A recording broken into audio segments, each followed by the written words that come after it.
E o despertar veio acompanhado do observar, juntamente seguido pelo caminhar do que era corriqueiro o consumar. E as jarras da água, cheias até transbordar, eram uma forma de esperar, uma compreensão do ovo o chocar. E vinha-lhe a figura enigmática, seguindo-a, tão calada. Queria o conhecimento do que lhe era precioso. Queria o ovo. Para ele, era tão somente desconfiada. Mas havia clareza quando ele falou, uma certeza que todas as suas dúvidas sanou, e seguiram. Um silêncio companheiro se instalou. Ela queria que prometesse. Ele tão somente se calou. E mesmo depois da confiança alcançada, uma ação ele veio fazer. Erguendo tão alto a peça de metal, o ovo veio a se romper. Com os cacos separados, em sua dor ninguém veio a socorrer. E ela desembestou-se a correr, buscando alívio, buscando por que tal ato viera a cometer. Mas ela não vira a rachadura. A água veio, numa enxurrada, afogar seu entristecer. Como se categoriza o divino? Há anormalidade quanto a pequenos eventos que fogem do padrão estipulado? Ou não há algo que de fato categorize o conceito de divindade? Em Tenshin no Tamago, a divindade é demonstrada de uma maneira muito mais facilmente compreensível. É o ato de crer, não importa o quão simples seja a sua percepção do todo. Uma esperança de que realmente há algo no que se agarrar. Mas, e quando essa mesma percepção é confrontada por um silêncio mudo, objetivista, pode mesmo haver sustentação da fé? Há um sentimento de inquietação, certo desconforto, quando nos deparamos com a menina que conduzirá a nossa trajetória ao longo de todo o filme. A primeira cena da menina, numa tonalidade branca, é a de um despertar, seguida de um silencioso observar, para logo se dar início a uma longa caminhada por uma cidade, até então vazia. Acompanhamos a mesma a fazer o que parece ser uma atividade cotidiana, encher alguns recipientes com água. Ela os enche, ela ingere o líquido como se esperasse algum indicativo do mesmo, talvez até mesmo uma direção. Mas ela não parece afetada quanto a estar sozinha, nem mesmo com a ausência de um guia, afinal ela já possui um. A menina anda para cima e para baixo, com um ovo aninhado em seu pequeno ventre embaixo de seu vestido. E podemos perceber, com a forma que ela abraça delicadamente o ovo, que ele é o seu motivo, sua razão para acreditar em um futuro mais positivo. E aqui, logo de cara, nós vemos nela a imagem refletida da Virgem Maria, portadora de uma promessa que pode ser a esperança para o mundo. A única diferença é que, até então, essa esperança é muito mais individual do que mundial. Não há nenhum indicativo de que, dentro do ovo, haverão as respostas para o que levou o mundo a terminar daquele jeito. Só que esse aspecto infantil, despreocupado, é envolto novamente por um sentimento de ansiedade. No centro da cidade, há um enorme chafariz com esculturas de gárgulas, cercado por inúmeras estátuas que se assemelham a pescadores, uma imagem melancólica e até meio sinistra. Um sino toca de um ponto indistinto e a menina corre para longe, buscando se afastar para o mais distante dessa paisagem tão lúgubre. Ela vai até uma região mais afastada e senta-se para comer um pouco do que parece ser geleia, e, após fazê-lo, sobe um lance de degraus que a faz se encontrar com a figura que encontrara um pouco antes de ir à fonte. Numa procissão do que pareciam ser veículos distopicamente futuristas, o homem salta de um deles.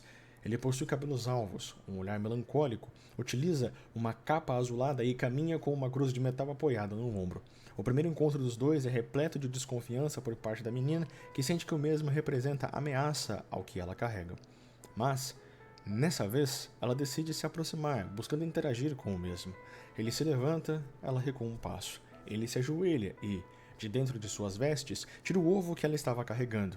Nesse momento, nós temos duas falas muito importantes que farão muito sentido quando eu for falar com mais detalhes sobre o homem. Ele diz: se não manter algo importante com você, há de perdê-lo.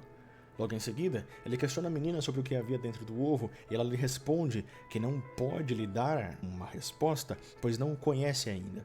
E é aí que a verdadeira faceta do homem se revela, quando ele acrescenta o seguinte: a menos que se quebre um ovo, não se pode dizer o que há dentro dele.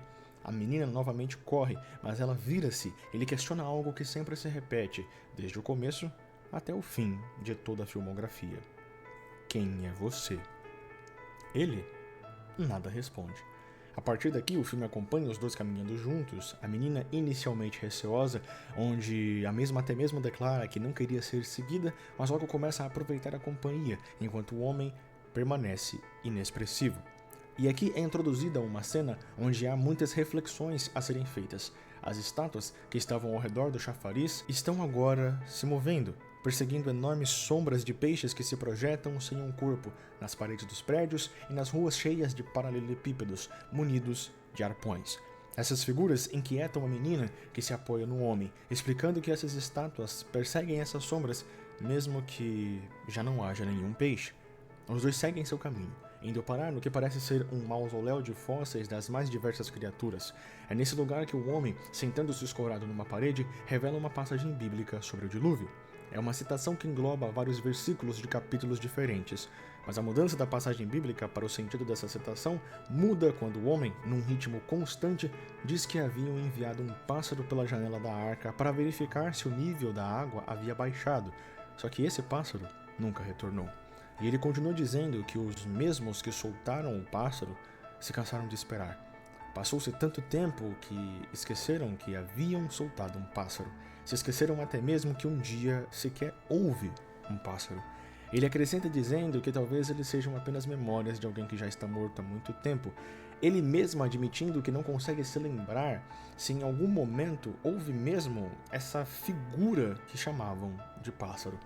A menina diz que sabe que há um, e ela o guia por um lance de degraus, levando-o a se deparar com uma figura cadavérica entalhada numa parede, com asas que remetem a anjos. Uma ossada sinistra, morta há muito, muito tempo. A menina parece não temer e diz que cuidaria do ovo até que chocasse a ave predestinada, tirando a mensagem individualista do início para algo globalizado.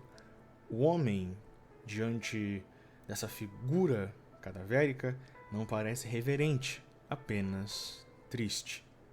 A cena então corta para eles indo até uma estrutura que remete à Arca de Noé, lugar onde a menina dormia no início, e ela adormece novamente. E nesse ponto, o vídeo deixará de ser descritivo para ser destrinchado, segundo o meu entendimento. Nada no filme é por acaso.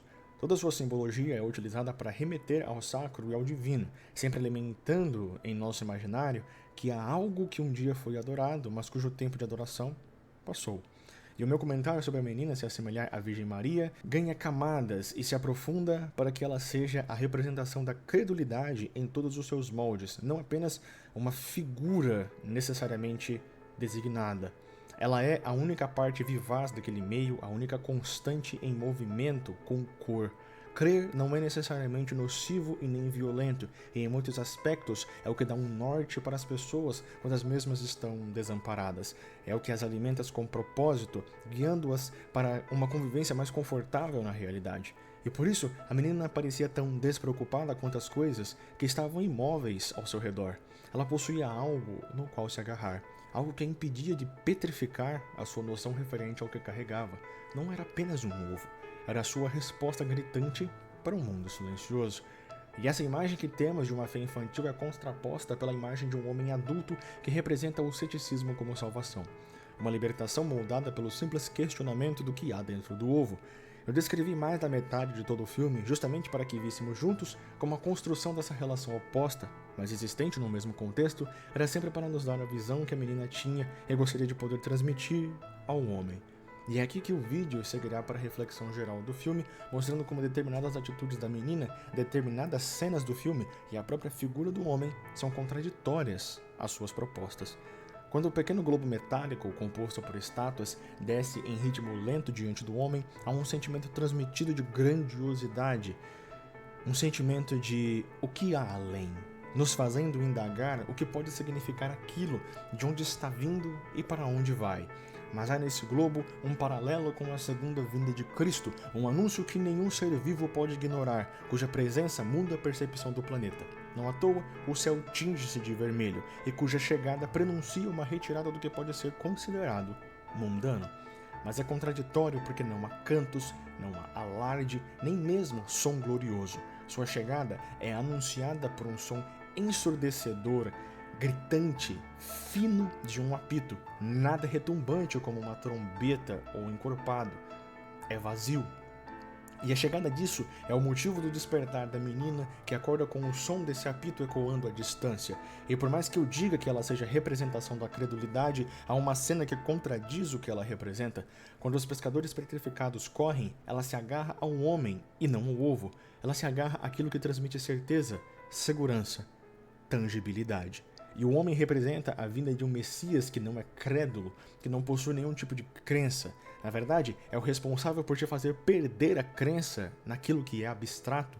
Sua presença representa antíteses claras a propósitos além da humanidade, mas até mesmo seu desígnio representa uma oposição a vindas messiânicas. Ele representa aquele que, movido pelo dever de salvar as pessoas através da elucidação da razão, deve salvar através do ceticismo.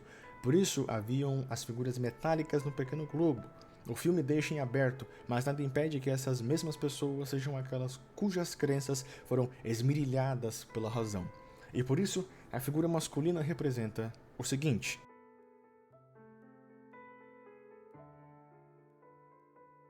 exemplificar, porque o filme trata dessa questão, vai muito além de apenas afirmações, citações bíblicas e um olhar inexpressivo dessa figura que está contida nesse filme. O que me fez inicialmente visualizar essa situação foi a cena onde o homem, olhando para o globo, repleto de estátuas metálicas, me fez pensar: pode a tecnologia, um maquinário, assemelhar-se ao divino? E esse pensamento veio num lampejo e eu pensei comigo mesmo que não parecia algo sólido, mas logo ganhou mais força conforme o filme seguia e sua finalização chegava. Mas vamos por partes. Todo filme é uma constante sobre a perda do propósito, explicitamente contada através de seus tons sombrios, melancólicos e meio claustrofóbicos. Toda a paisagem remete a uma solidão avassaladora da qual ninguém pode escapar. E isso se intensifica quando vemos que um dos principais símbolos do cristianismo é subvertido para potencializar ainda mais esse sentimento de desamparo. A água. Disse Jesus: quem beber da água que eu lhe der nunca mais terá sede. Ao contrário, a água que eu lhe der se tornará nele uma fonte de água a jorrar para a vida eterna. João 4,14. Mas aqui, nesse contexto, a água não representa vida e está mais ligada ao falecimento por ser associada ao dilúvio do que qualquer coisa. Mas ela também serve para mostrar ao telespectador o profundo isolamento que os personagens possuem. A água corre, pinga dos céus, mas não traz nenhuma fagulha de vida. Ela mancha e umedece paredes frias que não podem responder à sua tentativa de encharcar suas estruturas com o quente ardor da esperança. E esse é o ponto do simbolismo das estátuas. Elas nos representam a humanidade que não possui mais um direcionamento. E as roupas de pescadores, aqueles responsáveis por pescar o alimento, o mantimento que sacia e mata a fome, contrastam com o fato de que eles são seres de pedra que não possuem fome nem necessidade alguma. E as sombras dos animais marinhos são o seu complemento. Se os peixes são o alimento material, aqui eles representam a falta de necessidade de se alimentar e também a incessante busca por um sentido que nunca virá. Já o homem, como dito anteriormente, é uma representação do ceticismo, mas repleta de paralelismos com Jesus Cristo. Seu semblante não é amável e ele não está aqui para demonstrar sabedoria para a menina através de parábolas ou lhe engrandecer com ensinamentos. Ele caminha sempre silenciosamente e sempre que fala serve objetivamente para questionar a fé da menina em sua pequena tábua de salvação. Esse Messias não veio para sofrer em um calvário, nem mesmo para nos ensinar a carregarmos a nossa própria cruz. Pelo contrário, a cruz que carrega é um aparato tecnológico que não parece pesar nem um pouco devido à facilidade quanto o mesmo a carrega, e ele nem mesmo veio para ser flagelado nessa mesma estrutura. Ela, na verdade, é a arma para flagelar. A arma que será usada para desmistificar qualquer ponta de sentimentalismo sobrenatural. Ele anda com a mesma como se ela fosse a resposta para qualquer tipo de questionamento que pudesse existir, quase uma alusão a como a tecnologia nos trouxe mais próximo da luz do pensamento racional do que o pensamento religioso. Apesar de sua indiferença, de sua falta de esperança quanto à mensagem crédula da menina, o mesmo ainda assim é acolhedor.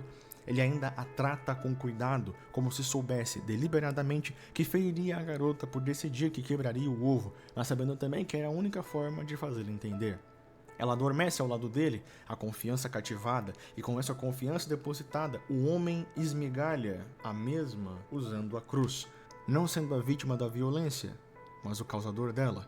e sai, deixando a menina sozinha para um despertar cheio de dor, frustração e desamparo ao se deparar com aquilo que lhe era mais precioso totalmente destroçado. A menina corre pelas planícies silenciosas, buscando o homem, buscando entender porque ele acabou com sua esperança, com seu guia, com o seu propósito, em uma paisagem ameaçadoramente desolada.